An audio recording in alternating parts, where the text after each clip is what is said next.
July is one of the best and most challenging months of the year, especially this year when we are just transitioning back to the new normal after the pandemic. We are halfway through the year, and the weather is hot and humid, and most people in the US are vacationing for part of this month. As a continuation of my last video on doing what authentically feels good, I'll be evaluating my last week and sharing my thoughts and experiences.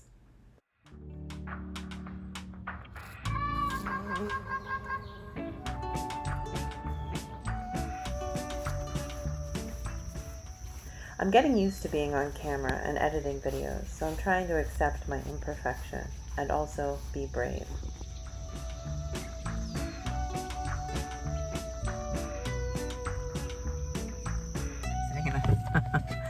In a parking lot in my car because I thought, well, I have time and here I have good light and I'll just do it. And the universe was like, you do it. So here I am talking about what authentically feels good. So I talked about a bunch of things last week, thinking about doing things, sort of experimenting with self-care and trying to figure out whether, if self-care really works. And when we talk about doing things that actually feel good, we're sometimes talking about things that are a little harder, things that are a little require a little more thinking, a little more consciousness. Spent a little more time outdoors. I definitely spent a little more time working on projects, reading a little bit more, not a lot. Let's see, a little bit of time hiking. I spent a little bit of time cleaning the house, cleaning up my physical body.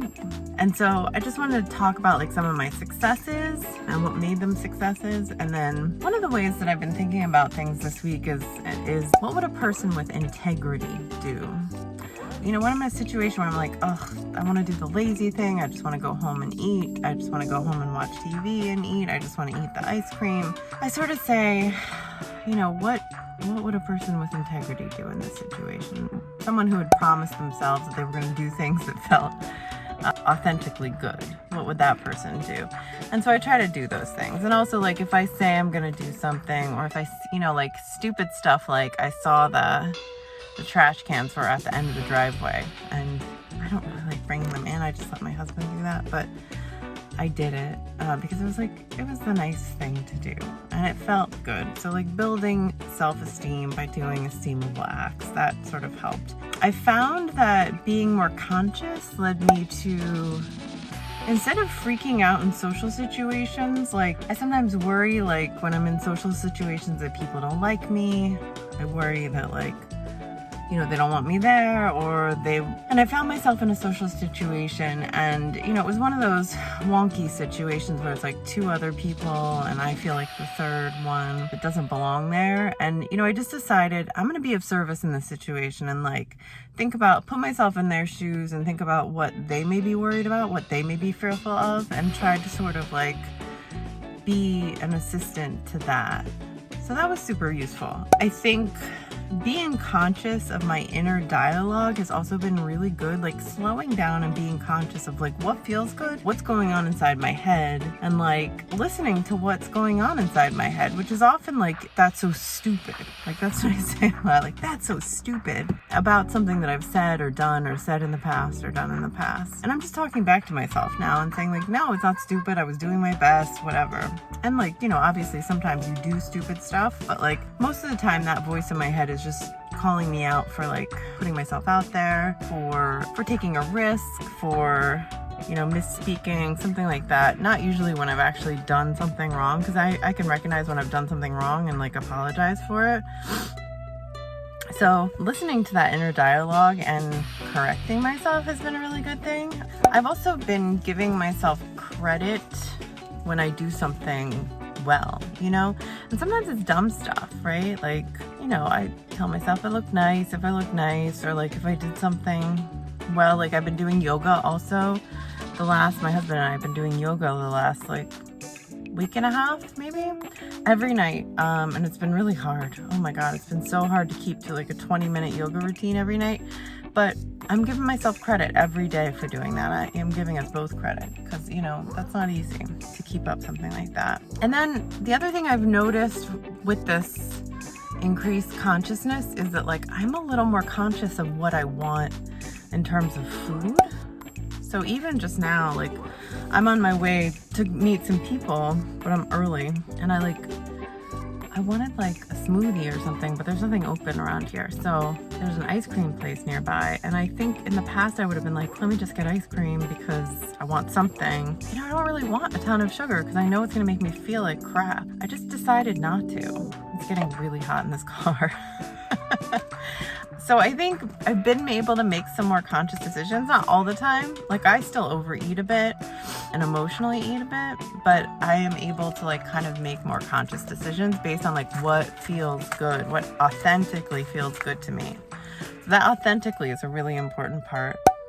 And then some superficial stuff has actually felt really good. So I know I was talking about like the superficiality of like the conventional, what's it called? The conventional like self-care thing, but you know, cleaning my house, like cleaning out my purse, which was disgusting. I'm buying myself some new clothes that fit me. I'm a little bit more like heavier than I've been in the last few years, and I have been like resisting buying clothes that fit me. But buying some clothes that fit me, just a few things, really is nice because it feels good to have clothes that like actually fit.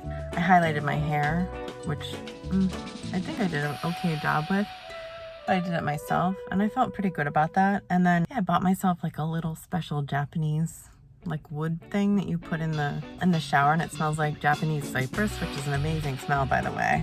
And that was like nice. I felt really good. I mean, that's superficial, but it was kind of nice. Like I just, usually I'd be like, I don't need that. Let me not buy it. So that kind of feels good. And otherwise, I had one major pitfall, which is Netflix is so addictive, and I am still watching Grey's Anatomy like fiend, and you know, but you know, I think it's not a terrible vice. I don't drink, I don't smoke, you know, I don't do drugs. I don't eat sugar too much. I drink a lot of coffee when given the opportunity, but like Netflix is a vice. So overall, I think I've done a really good job this week. Good for me. I think doing what authentically works is really exciting. And the other thing I wanted to talk about really briefly is just that I've been doing a lot of journaling. Well, my whole life I've been doing a lot of journaling. I have like 2 massive boxes of journals from my life. So I continue to do that, and also sort of like trying to incorporate some of this, like what feels good, what authentically feels good into my journaling practice. So that's something that's really been a big part of my journey as a human, not just to document things that happen to me, but also to help me grow. So I may do like a week on sort of journaling and this question of what authentically feels good next week, and then the following week we're going on a big hike for about a week in New Hampshire in the White Mountains, so I may have video of that. Thank you for watching me sweat in this car, and after I edit this video, I suspect I will put it on the internet. So again, terrifying, risk-taking, but feels good to take a risk, to really be authentically myself. I guess that's what this is. It's weird, but okay. Bye.